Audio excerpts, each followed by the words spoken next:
Doctora, si quiere empiece nomás porque Ya, todos leyeron el mensaje. ok, voy. Ya. Esta clase de examen ocular en niños está basada en la norma técnica de supervisión de niños y niñas de 0 a 9 años de la atención primaria de salud, ¿ya? Esto dentro y en el contexto del Programa Nacional de Salud de la Infancia, publicado el año 2014, ¿ya? En esta norma técnica, en la página 51, que habla sobre las evaluaciones específicas de salud, hablan sobre la evaluación oftalmológica y lo dividen en 4 puntos, ¿ya? Entonces vamos a desglosar cada uno de estos 4 puntos, ¿ya? Primero que nada, ustedes tienen que contar para hacer una adecuada evaluación oftalmológica con una sala adecuada. Sala adecuada quiere decir, idealmente, que sea capaz de tener una luminosidad tenue, o sea, que no necesariamente todo el tiempo esté oscura, pero que ustedes puedan disminuir la luminosidad, ¿ya? Que esté, si bien con algunos objetos de fijación, que tenga objetos de fijación, tanto para lejos como para cerca, que no esté excesivamente cargada de distractores, porque los niños, cuando ustedes les piden fijar algo, tienen que, ojalá, enfocarse en una sola cosa, ¿ya? Tienen que tener, sí o sí, oftalmoscopio. Actualmente estamos, por medio de la universidad y por el Servicio de Salud, haciendo un repaso de esta norma técnica con los que hacen atención primaria, y nos hemos dado cuenta que hay muchos spam o policlínicos de atención primaria en que no cuentan con oftalmoscopio. Y el oftalmoscopio es fundamental para realizar el test de rojo pupilar o el Hitchberg. Entonces, no pueden cumplir con la norma si no tienen los insumos básicos, ¿ya? Y ustedes lo deben exigir. Tienen que tener tablas de evaluación de agudeza visual para distintas edades, ¿cierto? Para cuando los niños ya verbalizan, para cuando los niños lateralizan, o los más chiquititos cuando ya verbalizan, ¿ya? Tienen que tener oclusores para hacer los cover test, y tienen que tener, como yo les decía, objetos de fijación tanto para lejos como para cerca, ¿ya? Partimos con el primer punto, que es la inspección general. En relación a la inspección general, ustedes siempre tienen que partir de lo más macro a lo más pequeño, y tienen que siempre intentar primero ir sin invadir al paciente, primero solo observando, ¿ya? Tienen que observar el comportamiento de los pacientes. Si ustedes ven un paciente excesivamente tranquilo, muy apegado a la mamá, por ejemplo, deben intentar saber por qué puede ser eso. A veces pasa que los niños que tienen baja visión, que llegan a un área que desconocen, se cohíben mucho cuando tienen baja visión.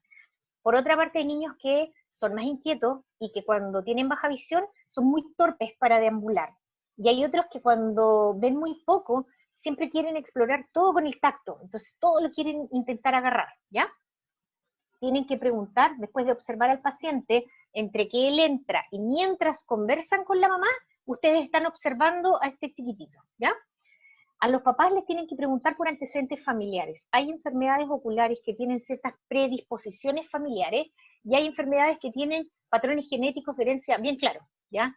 El estrabismo, la anisometropía, que es cuando yo tengo un grado de lente muy distinto entre un ojo y otro, la miopía, tienen una predisposición genética frecuente, ¿ya? O sea, siempre hay un hermano que tuvo, un tío que tuvo, un papá que tuvo, entonces hay que prestar atención a los antecedentes. Y hay otros, como yo les decía, como la catarata congénita, que puede tener herencia autosómica dominante, autosómica recesiva, siempre están los antecedentes. El glaucoma infantil tiene un patrón de herencia determinado, y cualquier otro tipo de enfermedad genética ocular, como por ejemplo retinitis pigmentosa, por ponerle un ejemplo, ¿ya? Entonces es importante preguntar por los antecedentes familiares, ¿ya? Doctora, Dígame. hay un interno que está en sala de espera, parece. Ya, voy a pedirle a la doctora Portus que lo admita.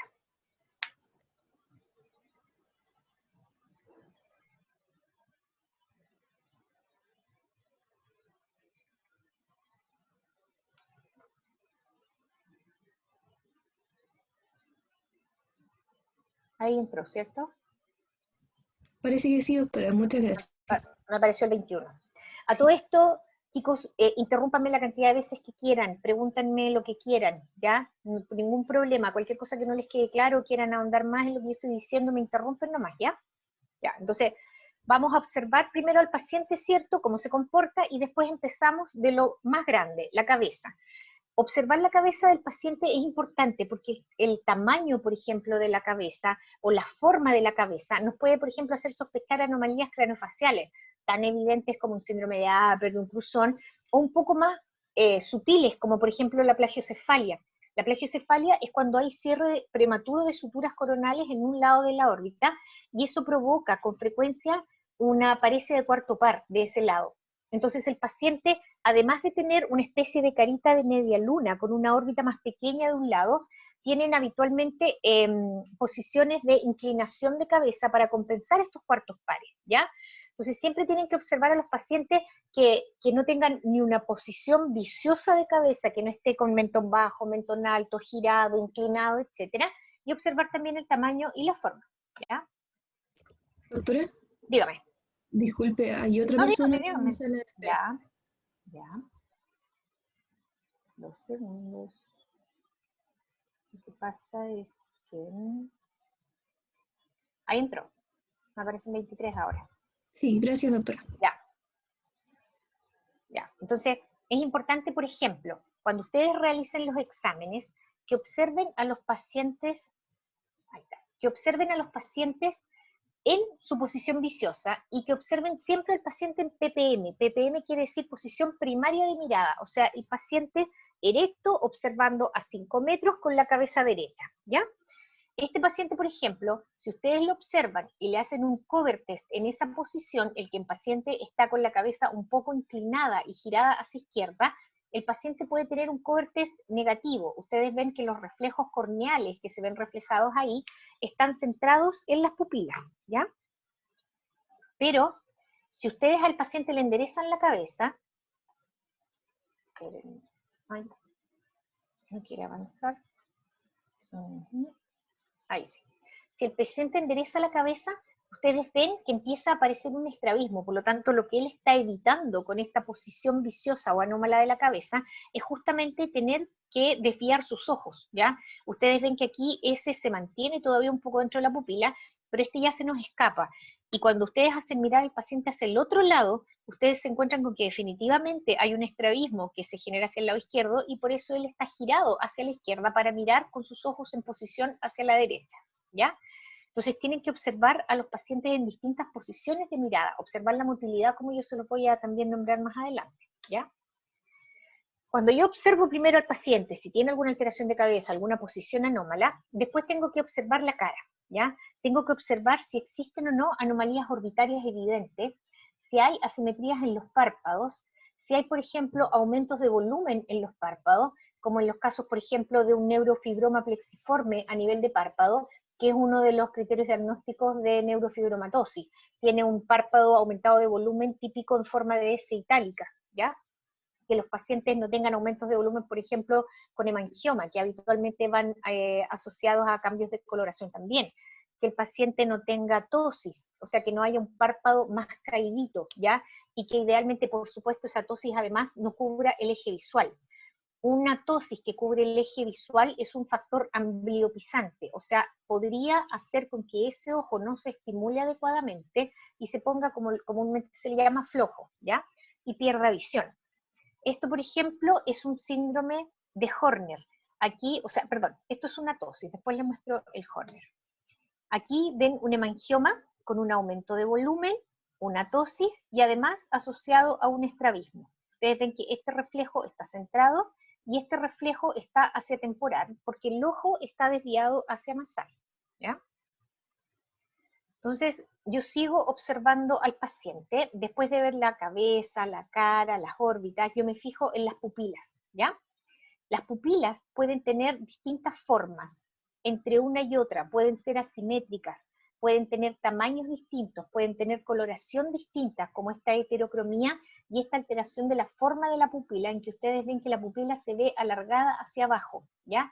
Esto es un coloboma.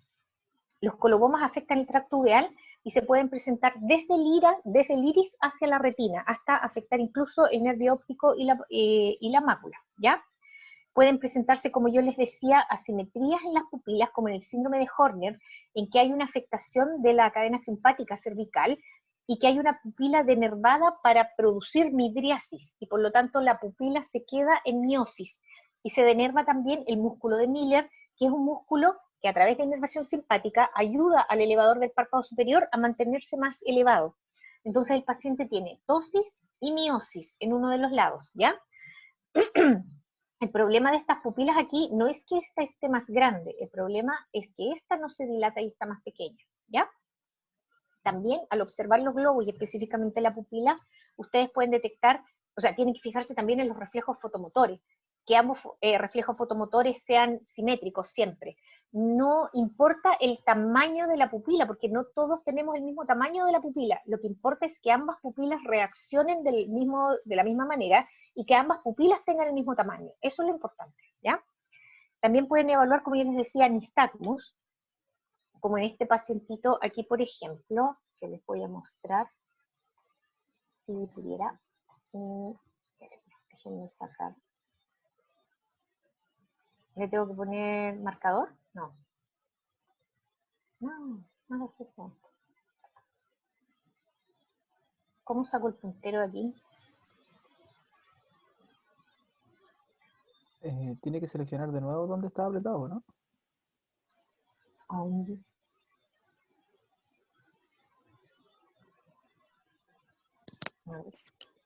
Ahí está. Ya. Fíjense en cómo se mueven los ojitos de él. ¿Lo ven? Sí, doctora. Ya, entonces él tiene un nistagmus.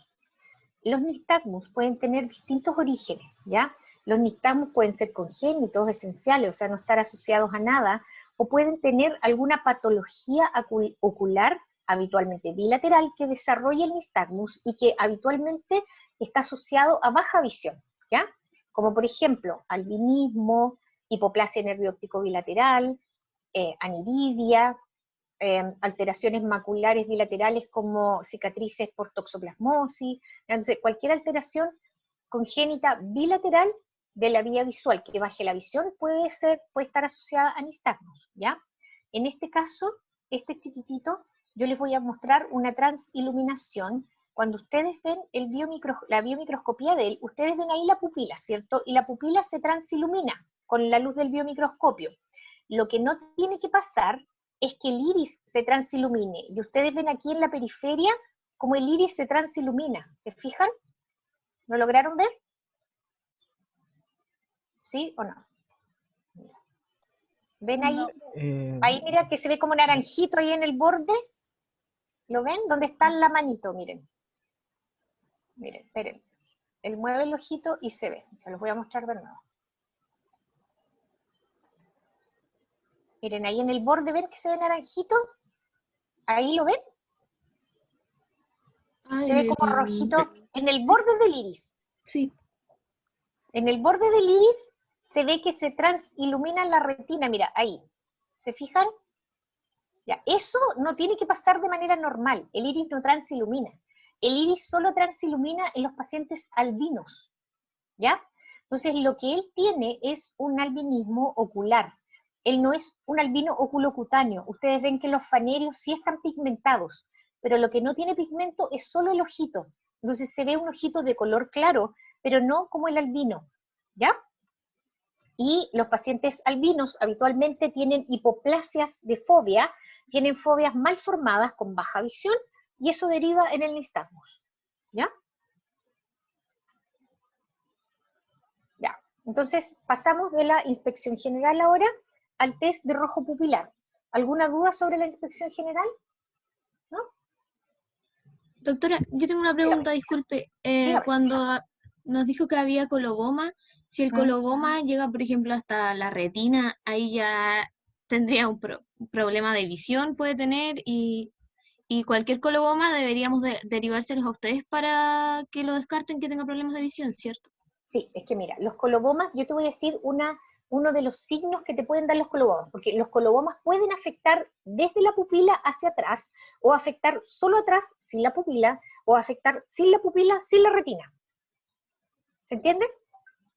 Entonces, Sí, que tenga un coloboma de iris, si tú ves un rojo pupilar alterado, tú ya piensas que también está en la retina. Yo te lo voy a mostrar después. Ahora, si tú tienes en iris con un rojo pupilar normal, es altamente probable que o no tenga o el coloboma sea pequeño y por lo mismo no altere el rojo pupilar. Porque cuando hablamos de coloboma, lo que pasa es lo siguiente: cuando se forma la papila óptica, la papila se forma de esta forma, así, la cúpula óptica se va formando y se va cerrando hacia abajo. Entonces pasa que llega una etapa en que no se logra cerrar, y como no se cierra, dejas estas como lagunas de este tracto uveal, pero se va cerrando hacia adelante y termina hacia atrás, hacia el nervio óptico. O sea, yo puedo tener colobomas pequeños en periferia de retina, puedo tener colobomas súper extensos que agarren todo el polo posterior, incluyendo el nervio óptico y la mácula, puedo tener colobomas solo en el iris, por ejemplo. Entonces, si afectan el polo posterior, indudablemente que va a estar asociada a baja visión. ¿Ya? Ya, doctora, gracias. Ya.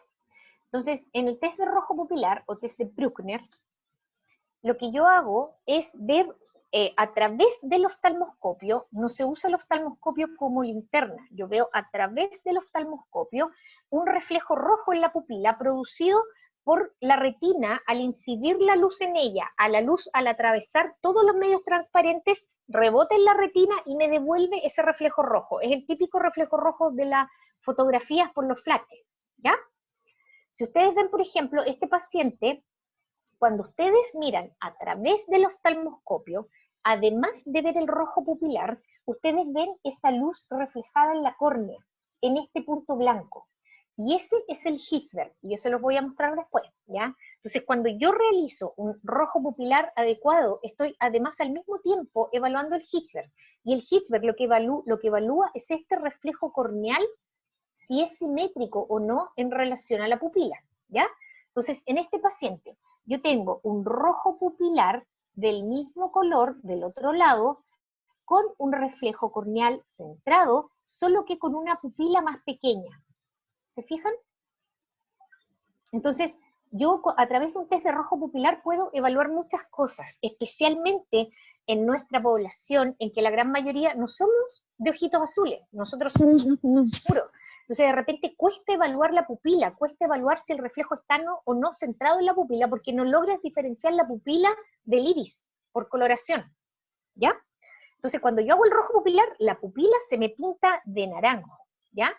Para realizar perdón, les quería comentar algo más acá.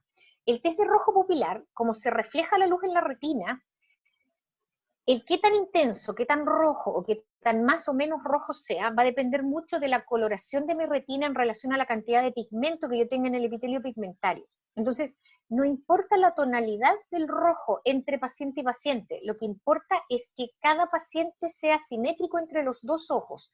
Si ustedes ven estas dos fotografías, el de este paciente es más naranjito y el de este paciente es más oscuro, porque este paciente es de ojos más oscuros, ¿ya?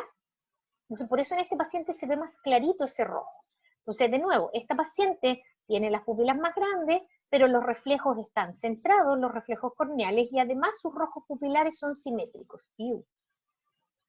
¿Ya? ¿Cómo realizo yo el test de rojo pupilar? Yo tengo que mirar a través del oftalmoscopio, enfocando con la luz ambos ojos al mismo tiempo, eso es más o menos a 50 centímetros, ¿ya? Y con eso, idealmente con una sala a media luz, para que las pupilas tiendan a ser más midriáticas, y con eso yo vea ese reflejo reflejándose en la retina, ¿ya? Si hay dudas me avisan. Ejemplos. Este pacientito, yo les voy a intentar explicar esta fotografía. Esta foto es de un paciente que estaba en control en estrabismo, con visiones de 5/5 en ambos ojos, con rojos pupilares, por supuesto, normales, y que en uno de los controles, el tecnólogo, al hacer un test de rojo pupilar para el estudio de estrabismo, se da cuenta que uno de los reflejos está blanco, o sea, leucocoria. Ustedes entenderán que leucocoria para nosotros es una tremenda alerta, y lo dilatamos, y el paciente lo que tenía era un granuloma en el nervio óptico por una bartonela. Los pacientes pequeños no alegan nada, los pacientes pequeños no dicen de un día para otro, dejé de ver con el ojo izquierdo, los pacientes pasan desapercibidos. Entonces por eso es que nosotros tenemos la misión de detectar alteraciones en los ojos de los niños, porque ellos no dicen nada, ¿ya? Entonces este paciente, esto blanco que ustedes ven aquí, es un granuloma que está en la cabeza del nervio óptico. Ustedes ven aquí los vasos saliendo del nervio óptico, y ahí se alcanza a ver la mácula con exudado alrededor en una estrella macular. La foto yo sé que no es muy buena, pero es para ejemplificarles que los rojos pupilares se pueden alterar en cualquier minuto de la vida, ¿ya? Así es entonces como yo tengo que ver. Yo ilumino, atravieso todos los medios transparentes del ojo, atravieso córnea, atravieso cristalino, atravieso humor vítreo, reflejo la luz en la retina y se me devuelve rojo. Entonces yo tengo que ver así, rojo pupilar, positivo, simétrico y centrado. ¿Se fijan? Está positivo en ambos ojos, es simétrico y está centrado en ambos ojos. Eso es lo que ustedes tienen que ver, ¿ya? Ay, ¿qué estás haciendo? Ya. Entonces, ¿qué puede pasar? ¿Qué puede pasar, por ejemplo? Que yo tenga un rojo pupilar apagado. Si yo tengo un rojo pupilar apagado, quiere decir que probablemente uno de estos medios transparentes no está logrando dejar pasar esa luz. Ejemplo, en córnea, yo puedo tener edema de córnea. Cuando, por ejemplo, en los casos de una uveitis, en los casos de una glaucoma congénito, ¿ya?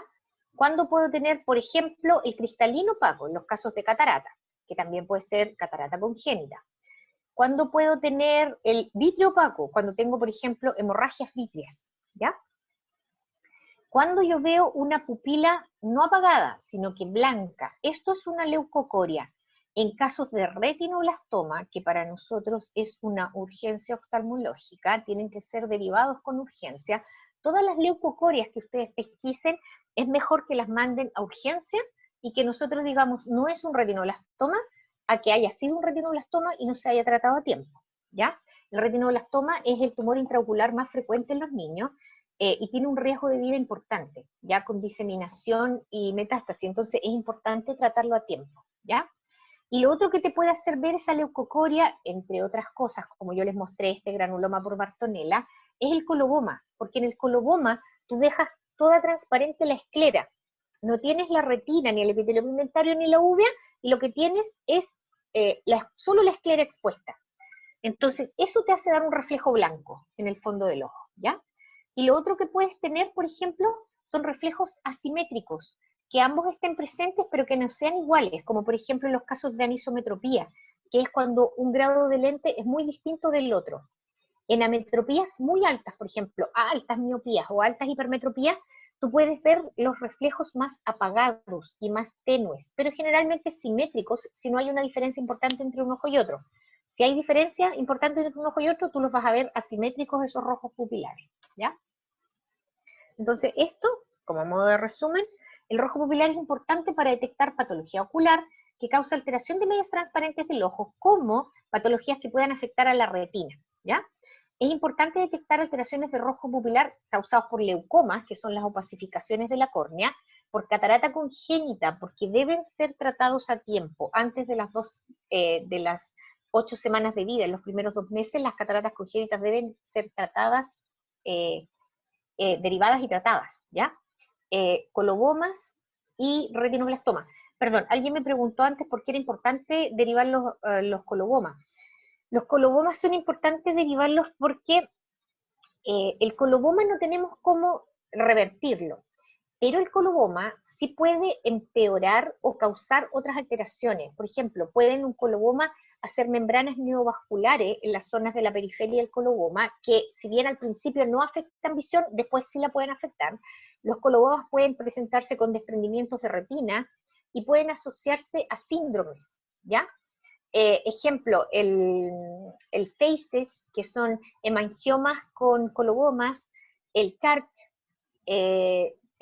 colobomas que estén asociados a alteraciones renales, ¿ya? Hay síndromes papilorrenales, por ejemplo, que asocian al coloboma o PIC de nervio óptico con alteraciones renales que pueden llegar incluso a futuro y cuando van creciendo a ser insuficiencia renal. Entonces, es importante detectar y evaluar los colobomas, ¿ya? Y los retinoblastomas, por supuesto, que como yo les decía, constituyen un riesgo de vida para el paciente. Estas patologías constituyen riesgo de vida, sí, en nuestro país se estima que los colobomas deberían aparecer más o menos 13 casos nuevos por año. Ustedes dicen, pucha, 13 casos no es tanto, pero como les insisto, los pacientes no tratados a tiempo fallecen, y lamentablemente en nuestro país el 90%, el 93%, el tratamiento inicial es la enucleación, ¿ya? ¿Por qué? Porque llegan tarde. si los pacientes llegan a tiempo, hay más opciones terapéuticas que evitan la enucleación del globo ocular, como por ejemplo actualmente se han salvado muchos globos oculares por quimioterapias intraarteriales. Antiguamente no se hacían las quimioterapias intraarteriales, pero actualmente se salvan muchos globos oculares con eso, ¿ya? ¿Qué más? En el 60% de los retinoblastomas, la presentación es con leucocoria. Por eso es tan importante detectarlo en el rojo pupilar. Y en un 20% de los casos, la detección se hace a través de estrabismo. Entonces, por eso también, a través del rojo pupilar, cuando yo veo si el reflejo está simétrico, centrado o descentrado, yo también puedo evaluar estrabismo, ¿ya? Las cataratas congénitas, como yo le dije antes, provocan una pérdida irreversible de visión si no son tratadas a tiempo en las primeras 8 semanas de vida, y actualmente es la primera causa de baja visión y la segunda causa de ceguera en los niños, ¿ya? Este es un estudio antiguo de nuestro COALIDI, pero que lo que importa en este estudio es que la mayoría de los pacientes derivados a escuelas de ciegos, una de las principales causas es la catarata congénita, ¿ya? El tercer aspecto es la evaluación de las pruebas de alineación ocular, ¿ya? En las pruebas de alineación ocular son muy importantes para evitar la supresión. Los niños, como adaptación sensorial frente al desalineamiento ocular o frente al estrabismo, lo que hacen es suprimir, desconectan, apagan, ¿ya? Y eso es lo que deriva en la ambliopía. Si no son tratados a tiempo, también pueden generar ambliopías irreversibles, y si son tratados a tiempo, a pesar de que se presenten con ambliopía, se pueden tratar y revertir con los parches. Por eso es que los niños con estrabismo usan parches, para obligar al ojo a generar las conexiones, ¿ya? Los adultos, es muy difícil que supriman. Los adultos, una vez que ya generaron esas conexiones y son menos lábiles, neuronalmente hablando, digamos, hacen diplopia. Por eso los estrabismos, los adultos con estrabismo agudo generalmente se quejan tanto porque ven doble, hasta que no se les trata, ¿ya? Los niños no se quejan porque suprimen, no ven doble. En el test de Hirschberg, entonces, es cuando yo evalúo el reflejo corneal, y el cover test es cuando yo evalúo el movimiento de los ojos a la fijación, ¿ya? Entonces, si yo ilumino un ojo, yo puedo ver el reflejo corneal en relación a la pupila, pero eso siempre y cuando yo pueda ver claramente la pupila, que en los pacientes de iris claros es fácil ver la pupila, pero en los pacientes de iris oscuros es mucho más difícil, ¿ya? El test de Hirschberg, según la norma técnica, tiene que ser hecho en cada control, ¿ya? Cuando yo veo un test de Hirschberg, lo que yo busco es evaluar este reflejo corneal, que tiene que ser centrado en las pupilas en ambos ojos para una situación de ortotropia, ¿ya? Si yo veo un reflejo hacia temporal, quiere decir que el ojo se fue hacia adentro, y es cuando yo tengo una endotropia. Si el ojo se va hacia afuera, el reflejo queda nasalizado, y ahí yo tengo una exotropia. Si el reflejo se va hacia abajo, quiere decir que el ojo está hacia arriba, y eso es una hipertropia. Y si el reflejo está arriba, quiere decir que el ojo está abajo, y eso es una hipotropia, ¿ya? Acá, por ejemplo, ¿qué tiene este paciente? ¿Quién me dice?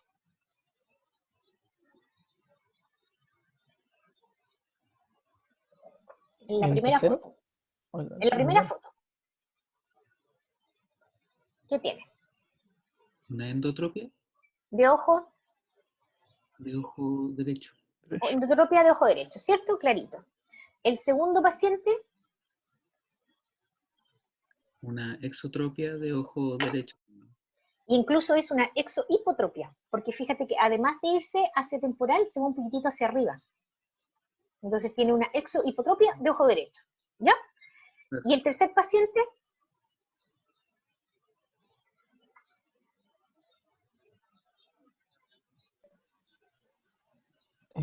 ¿Es una endotropia del ojo izquierdo?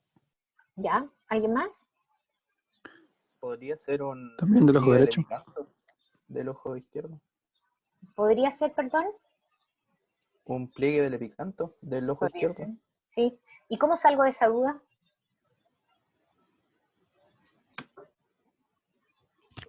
Porque lamentablemente esta paciente tiene los iris oscuros. O sea, no le veo claro la pupila, no me queda claro si ese reflejo está o no centrado en la pupila. ¿Qué tengo que hacer entonces?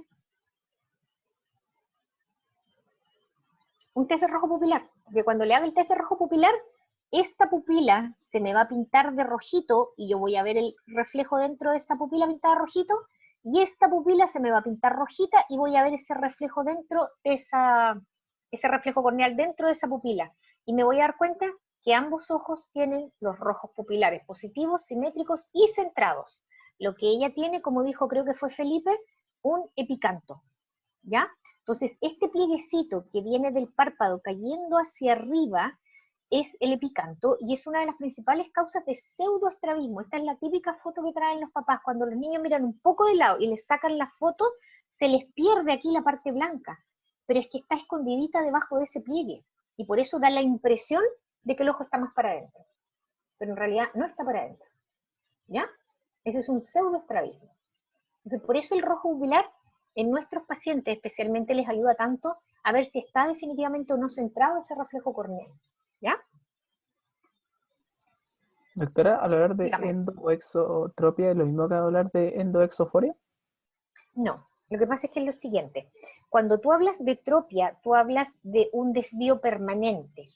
Cuando tú hablas de foria, hablas de un desvío que mediante binocularidad se mantiene compensado y que tú, al hacer, por ejemplo, el cover test, disocias y aparece el estrabismo, pero cuando tú le permites visión binocular de nuevo, lo compensa.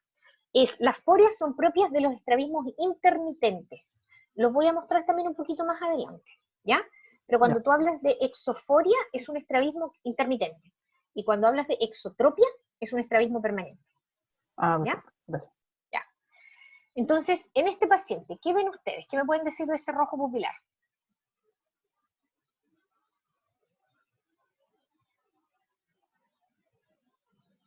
¿Cómo se ve? ¿Quién me dice?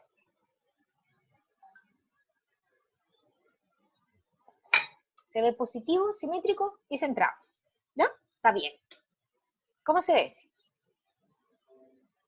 Ah, estoy sin batería. Ahí sí.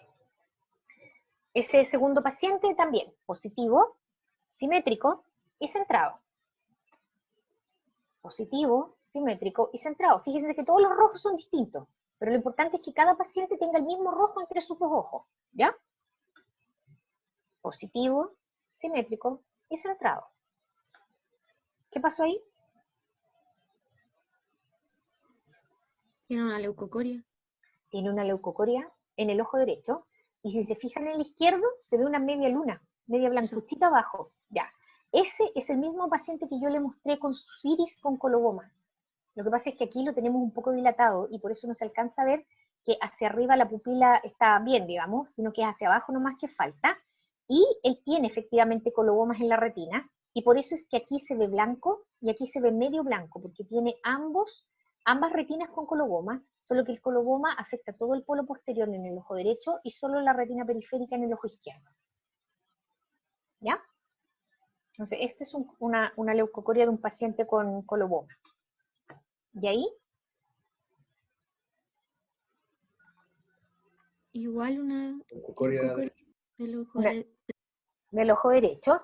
Y cuando ustedes vean esta leucocoria así como con esa tonalidad tan irregular, les puede hacer, porque fíjense que se ven como grumitos adentro.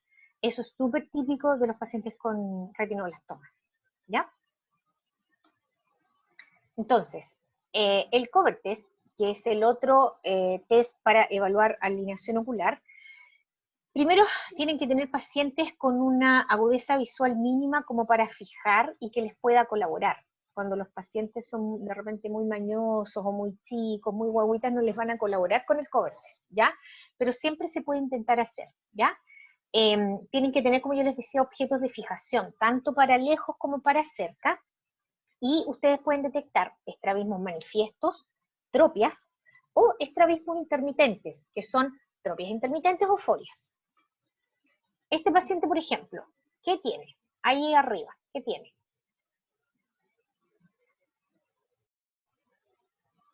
¿Qué ven ahí?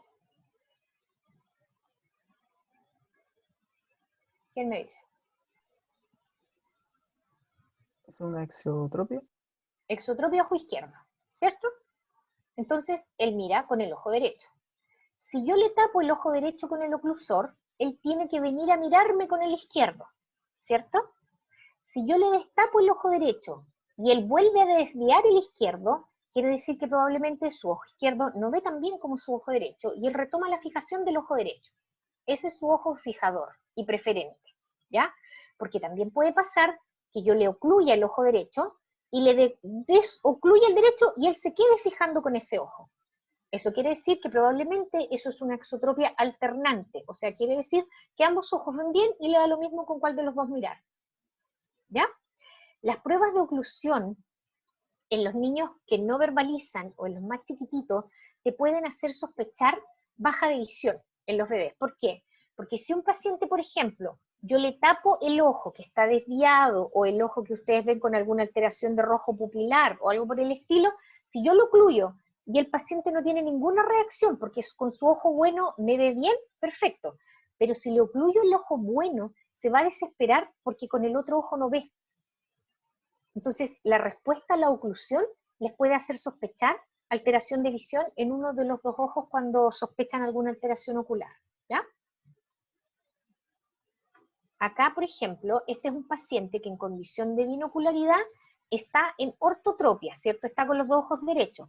Pero si yo le disocio la binocularidad al taparle un ojo, el ojo que está tapado adopta su posición como de reposo, que en este caso es enexo, ¿ya? Y por eso ese ojo se abre, ¿ya? Y aparece una exotropia. Cuando yo desocluyo, ese ojo, al retomar la binocularidad, retoma su posición. Entonces, esto es una exotropia intermitente.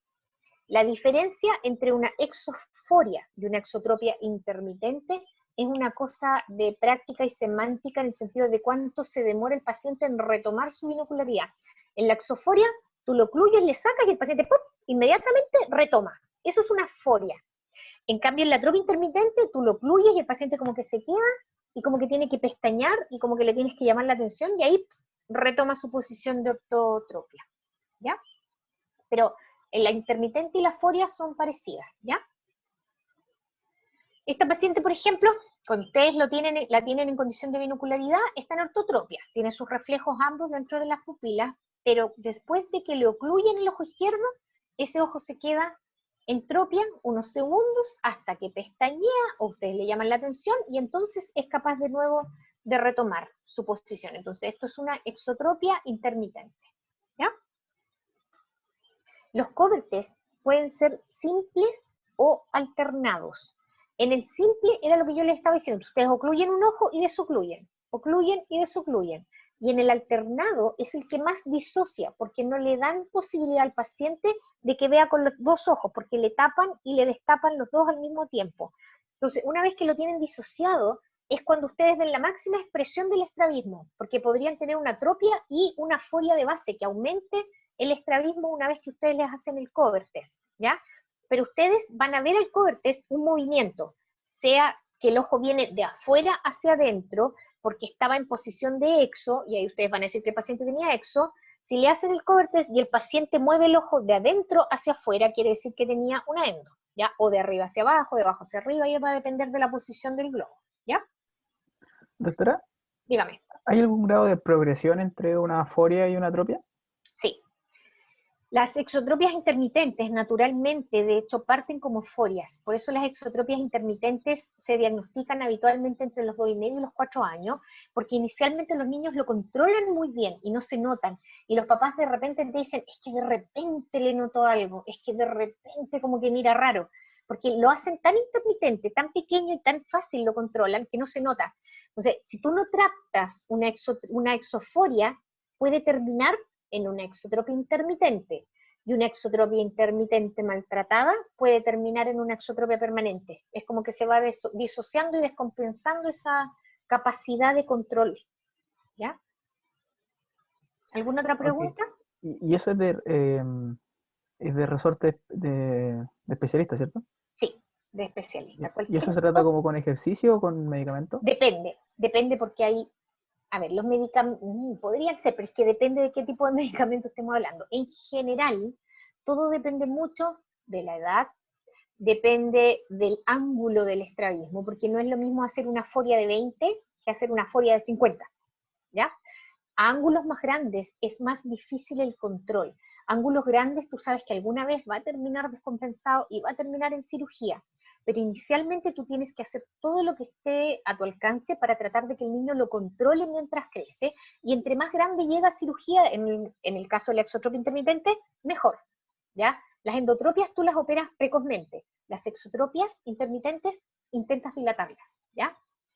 El estrabismo es un mundo bien grande, la verdad, pero lo importante es que tú puedes usar parches, usas lentes, dependiendo de la atropia intermitente, más o menos lentes, usas atropina, por ejemplo, en casos de que haya ambliopía, hay ejercicio, hay hartas cosas a las que tú le puedes echar mano para tratar de mantener compensados estos estrabismos. ¿Ya? Vale, gracias. ¿Algo más, niños? ¿No? Ya. Por último, la evaluación de la agudeza visual. Para evaluar la agudeza visual es importante saber qué es lo que yo espero dependiendo de la edad de los niños, ¿ya? Por ejemplo, antes de los 2 años, lo que yo tengo que evaluar es el seguimiento de objetos y la respuesta a la oclusión, que es lo que yo les decía, ¿ya?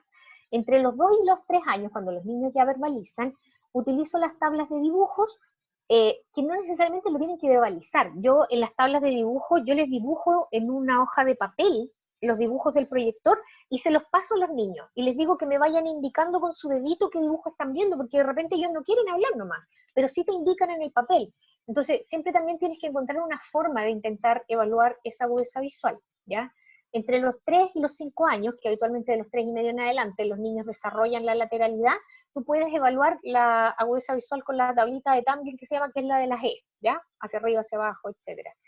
Sobre los 6 años, cuando ya tienen escolaridad, puedes evaluarlo con la tabla de Snellen, que es la de letritas, y siempre es importante evaluar cada ojo.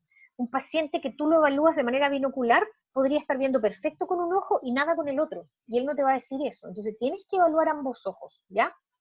Y cuando ocluyas, siempre tiene que ser sin presionar el globo, porque cuando lo desocluyas, ese ojo le va a costar ver, ¿ya? Entonces, si no tienen un oclusor y ocluyen con la mano, sea la mano de la mamá, la mano del paciente, la mano de ustedes, tiene que ser siempre así como en cucharita, no así, así, cosa de que no aplaste el globo, ¿ya? Cuando hay y se encuentran con nistagmus, ustedes pueden sospechar, como yo les dije antes, que el paciente tiene asociada baja de visión, ¿ya? Y cuando yo les decía que el nistagmus podía ser esencial, o sea, solo un nistagmus congénito puede tener asociada alguna patología ocular que haga aparecer el nistagmus, y también puede tener alteraciones del sistema nervioso central. Entonces, por eso el nistagmus también hay que prestarle mucha atención a la aparición, a la edad en que apareció, si es vertical, si es horizontal, si es de resorte, etcétera, porque eso también te lleva a pensar el origen del nistagmus, ¿ya? Y en relación a la evaluación de agudeza de nistagmus, lo mejor es evaluarlo con oclusores semitransparentes, no con oclusores opacos, porque eso puede desencadenar más nistagmus todavía, ¿ya?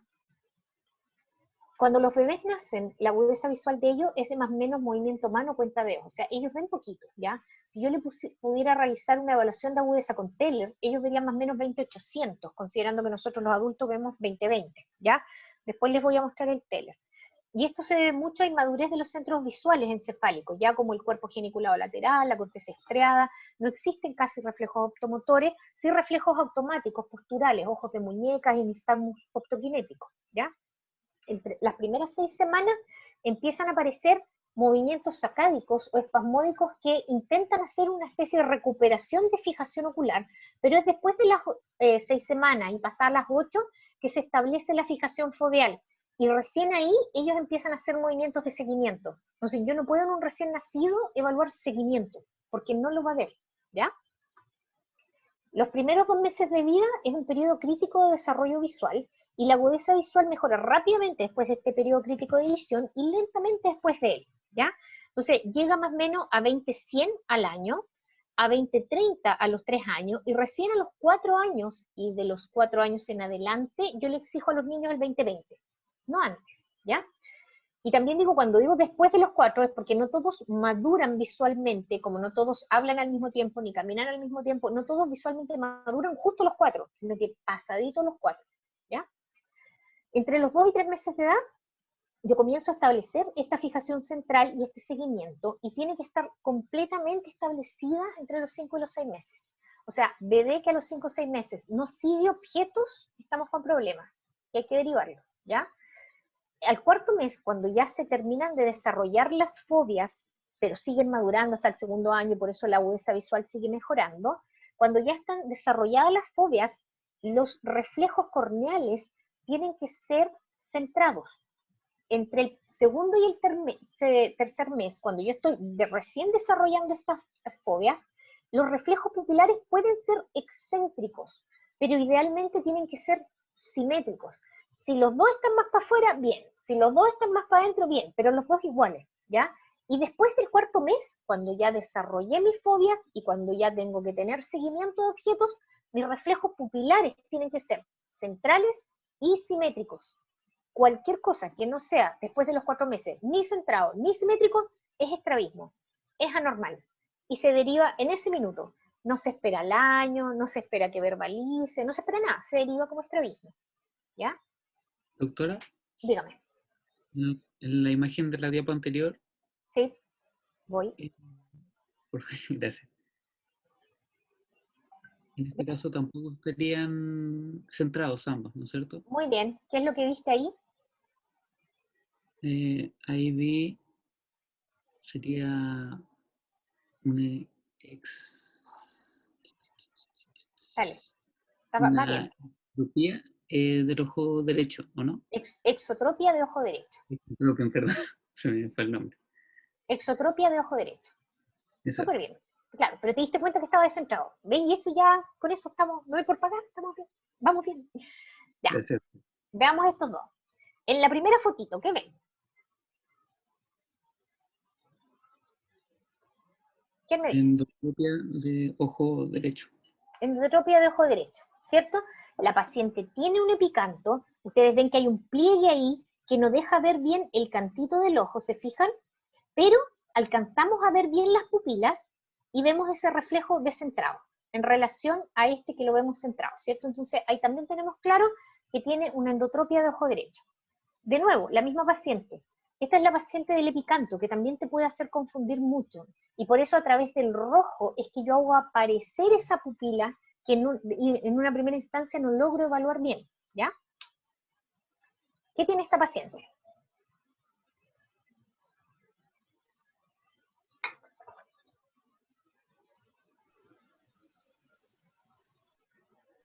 O sea, no está centrada. Ya, lo que pasa con esta paciente es como cuando yo les explico a los papás, cuando alguien tiene o camina con los pies un cuarto para las 3, ¿alguien ha escuchado eso? No, yo por lo menos no.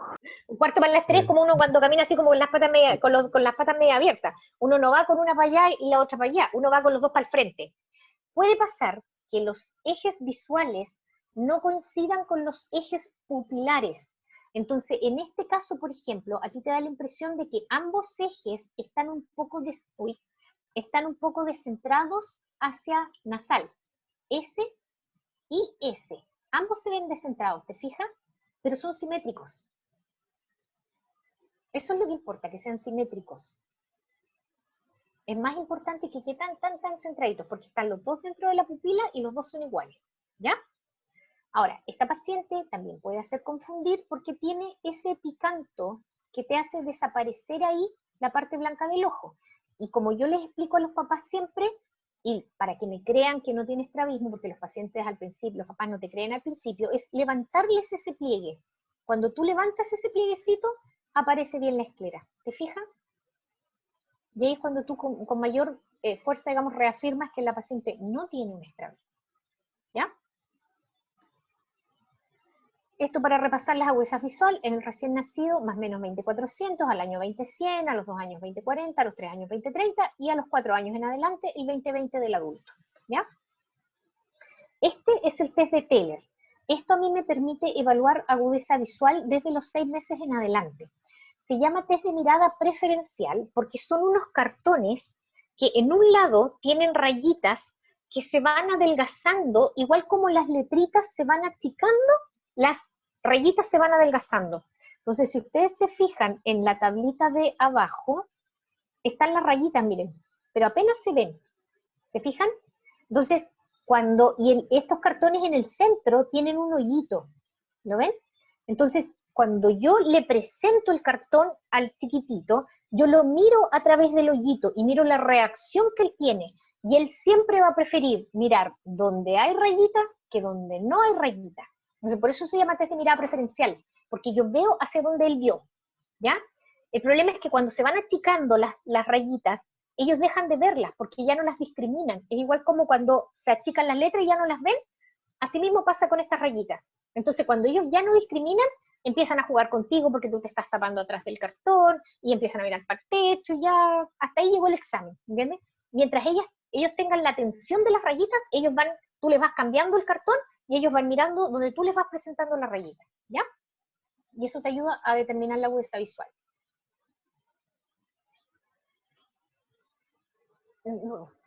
Ya.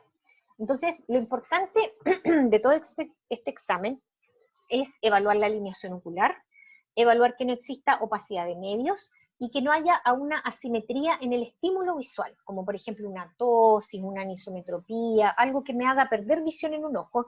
Todo esto para evitar la ambliopía. La ambliopía es disminución de agudeza visual o bilateral, así se define, sin causa orgánica aparente, ¿ya? Y que se establece durante el periodo crítico de desarrollo visual. Cuando hablamos de ambliopías bilaterales es cuando ambos ojos no tienen agudeza visual mayores a 20/30 o son menores a 20/30, y es unilateral cuando la diferencia entre un ojo y otro sobrepasa 2 líneas de Snellen. Ahí es cuando yo tengo ambliopía, ¿ya? Y derivo como ambliopía. La ambliopía es la pérdida de visión de uno o ambos ojos. Con mayor frecuencia se presenta en forma unilateral, y como les digo, los pacientes no alegan que lo ven con un ojo, y su principal causa es el estrabismo, por eso es importante detectarlo, ¿ya? El estrabismo es el desalineamiento ocular que ustedes pueden detectar a través del test de rojo pupilar y del córtex. El sistema visual es inmaduro antes de los 9 años, y al ser inmaduro es vulnerable. Si yo pierdo estímulo, o si yo dejo de estimular la vía visual, suprimo y pierdo la conexión, ¿ya? Pero así como es inmaduro también, es fácil revertir eso con estímulo, y por eso hay que tratar a los pacientes, ¿ya? En relación al estrabismo, cortito, recordarles que siempre sobre los 4 meses todo lo que esté desalineado es un estrabismo. Los estrabismos pueden ser primarios en el sentido que afecten solo el ojo, que pueden ser una endotropia, una exotropia, que no esté asociada a ningún tipo de patología, algún par craneal congénito, desvíos verticales como hiperfunciones de oblicuos, o qué sé yo, y pueden ser también secundarios a una patología ocular específica, o secundarios a una alteración sistémica, y también pueden estar asociados a síndromes, ¿ya? Perdón. Paciente, primera foto, endotropia ojo derecho, abajo exotropia, y aquí un paciente que no se alcanza a notar bien en la foto, pero que está con la cabeza inclinada un poquito hacia izquierda por una hiperfunción de oblicuo inferior asociada a un cuarto par de ojo derecho, ¿ya? Entonces, en ese paciente probablemente se va a presentar con una posición viciosa de cabeza. Cuando hablamos de estrabismo secundario es cuando hay una patología en el ojo que primero causa baja de visión, y la baja de visión deriva en un estrabismo, ¿ya? Yo puedo tener, por ejemplo, pacientes con cicatrices congénitas de toxoplasmosis en mácula, que al hacer perder visión en un ojo deriva en un estrabismo. Paciente con toxocariasis, que puede ser adquirida durante la infancia, y los pacientes se presentan con exotropias. Todas las pérdidas de visión durante el primer año de vida derivan generalmente en endotropias, y las pérdidas de visión por sobre el año de vida generalmente derivan en exotropias, ¿ya? Los traumas oculares, por ejemplo, frecuentes en la infancia, cuando hay pérdidas de visión por trauma, los pacientes terminan en exotropias, ¿ya? Ojo que no ve es ojo que puede desviarse, ¿ya? Entonces, por ejemplo, también, pérdidas de visión como retinoblastoma. 60% dijimos se presenta como leucocoria, pero un 20% se presenta como estrabismo, ¿ya? Porque puede afectar el polo posterior, obviamente la mácula, el nervio óptico, causar baja de visión, y secundario a eso aparecer el estrabismo, ¿ya? Colobomas, cuando afectan el polo posterior, cataratas congénitas, cuando hay un déficit de estímulo visual, resistencias de vasculatura fetal, que son alteraciones congénitas, etc. ¿Ya? El paciente que yo les había mostrado antes con el coloboma, un paciente con un retinoblastoma y una paciente con un coloboma unilateral. Miren, pupila normal, pupila desviada hacia abajo. ¿La logran notar? ¿Sí? Entonces, Sí, sí. a este paciente ustedes lo detectan por una asimetría pupilar. ¿Ya? Paciente también puede tener, por ejemplo, estrabismos derivadas de alteraciones del sistema nervioso central, como tumores de tronco, ¿ya? Que pueden afectar sexto o cuartos pares, ¿ya? Pacientes con patología craneal como trauma encefalocraneano después de un accidente automovilístico, con parecias de cuartos pares, ¿ya? O sea, hay mucha patología que puede causar estrabismo. Ahora, cuando yo les había mostrado a uno de los primeros pacientes que desviaba mucho hacia un lado, yo les decía que ustedes evalúan el cover test en el paciente en posición primaria, pero se pueden encontrar, por ejemplo, con este paciente que en posición primaria está completamente orto al cover test, pero cuando yo empiezo a evaluar distintas posiciones de mirada, yo me empiezo a encontrar con que el paciente puede desviar sus ejes oculares. Entonces, no está descrito específicamente en la norma técnica que tú tengas que hacer evaluación de motilidad ocular, pero es ideal que tú evalúes al paciente mirando hacia arriba, mirando hacia abajo, hacia los lados. Si puedes en posiciones terciarias que se llaman, que son las esquinas, ideal, pero al menos en posiciones primarias, secundarias, ¿ya? Entonces, a modo de resumen, la detección tiene que ser precoz y la derivación tiene que ser oportuna, ¿ya? Siempre que se detecte o se sospeche cualquier anormalidad, tiene que derivarse. Nosotros veremos si estaba o no bien derivado y nosotros veremos también, por ejemplo, a mí no me va a importar que un paciente me lo deriven como exohipotropia de ojo derecho por cuarto par asociado. No, lo que yo quiero es que detecten el estrabismo y me lo deriven como estrabismo. Yo veré cuál estrabismo es. ¿Ya? O sea, si le pueden poner apellido, bien, perfecto, yo feliz, pero lo que me importa es que detecten y deriven un estrabismo. ¿Ya? Las pueden tener patologías asociadas a ciertas síndromes o patologías de base de los pacientes, como artritis idiopática juvenil, que con frecuencia puede tener uveitis, síndromes como la neurofibromatosis, el Stickler, que son alteraciones del colágeno, el síndrome de Marfan, que pueden tener subluxaciones de cristalino, los pacientes con síndrome de Down, que con mucha frecuencia tienen mucha patología ocular asociada, blefaritis, queratocono, estrabismo, vicios de refracción altos, etc. Pacientes prematuros también, que también tienen alteraciones oculares con mayor incidencia que la población en general, ¿ya? A los niños hay que hacerles controles preventivos a todos por oftalmólogo a los 4 años, ¿ya? En el sistema, entre comillas, público, a los pacientes los detecta cuando no pueden acceder a la atención privada, digamos, por JUNAEV. JUNAEV hace detección de patología ocular de este tipo en prekinder, kinder, primero básico, etcétera, y se van detectando y derivando para corregir especialmente con lentes, ¿ya? Pequeño resumen de la guía en relación a lo que tienen que hacer. Los rojos pupilares siempre, al menos hasta los 4 años, los Hitchberg desde los 6 meses en adelante, que es cuando tú detectas estrabismo, el cover test desde los 6 meses en adelante, que es cuando ya tienes fijación y el paciente puede prestarte atención y ver lo que le estás mostrando, ¿ya? Nosotros contamos en oftalmopediatría actualmente con 4 Gs, por lo tanto tienen derivación preferencial. Los pacientes prematuros, los pacientes con estrabismo en menores de 9 años, el tratamiento quirúrgico de cataratas, siempre que esté detectada, y el trauma ocular grave, ¿ya? Los pacientes, como yo les decía, en que sospechan leucocoria, no se derivan por GES, se derivan a urgencia, ¿ya?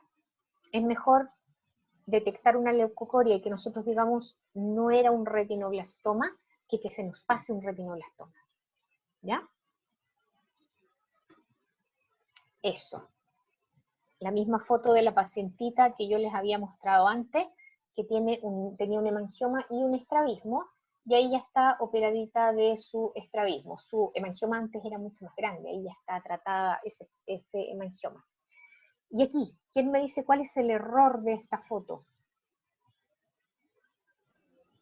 No iluminando solo un ojo. ¿Ya? ¿Qué más? que no está mirando a través de los oftalmoscopios, o sea, no está ocupando, lo está ocupando como para iluminar y no ver a través de, ¿Ya? ¿Qué más? y que no es La, un la oftalmoscopio. pieza iluminada. No es un oftalmo, es un otoscopio y eso pasa con mucha frecuencia. Usan otoscopio para hacer examen ocular y eso no puede pasar. O sea, para eso uso cualquier linterna, hasta la del celular. Yo necesito el oftalmoscopio para realizar el test de rojo pupilar, no una linterna. ¿Ya? ¿Sí? ¿Quedó claro, niños? ¿Preguntas? Doctora, yo solamente quería saber si los nistagmos se derivan como urgentes o cuando hay ahora. No necesariamente, porque depende mucho del el momento en el que aparecen. Los nistagmos congénitos habitualmente aparecen como al mes, a los 2 meses, no necesariamente desde que el niño nace, ¿ya? Pero no es lo mismo tener un movimiento así que tener los ojos así. Un movimiento muy desordenado de los ojos en un bebé se llama opsoclonus. Y el opsoclonus puede estar asociado, por ejemplo, a un neuroblastoma. Entonces, se deriva a oftalmología los pacientes, no con urgencia, como te digo, si el paciente no tiene ningún compromiso, ¿ya? Pero los estrabismos, como son patologías GES, tienen, en teoría, orden de atención en los primeros 30 días desde que tú mandas la interconsulta. Entonces, esa es una derivación, en teoría, oportuna, ¿ya? No es necesario que lo derives urgente, es la leucocoria la que tienes que derivar urgente, a urgencia, más que con una interconsulta urgente, es a urgencia, ¿ya? Porque las interconsultas urgentes pasan y ahí quedan. O sea, no quedan ahí, pero podrían demorarse un poco más. Ya. Gracias, doctora. Bueno. ¿Alguna otra pregunta? ¿No? Ya. Eso es niños, ¿ya? Mañana tenemos entonces ojo rojo a las 8:30, ¿ya? Ok, Vale, doctora. Estén bien, cuídense, nos vemos. Muchas gracias. Chao. Chao. doctora. Chao, chao. Chao, chao. Chau, chau.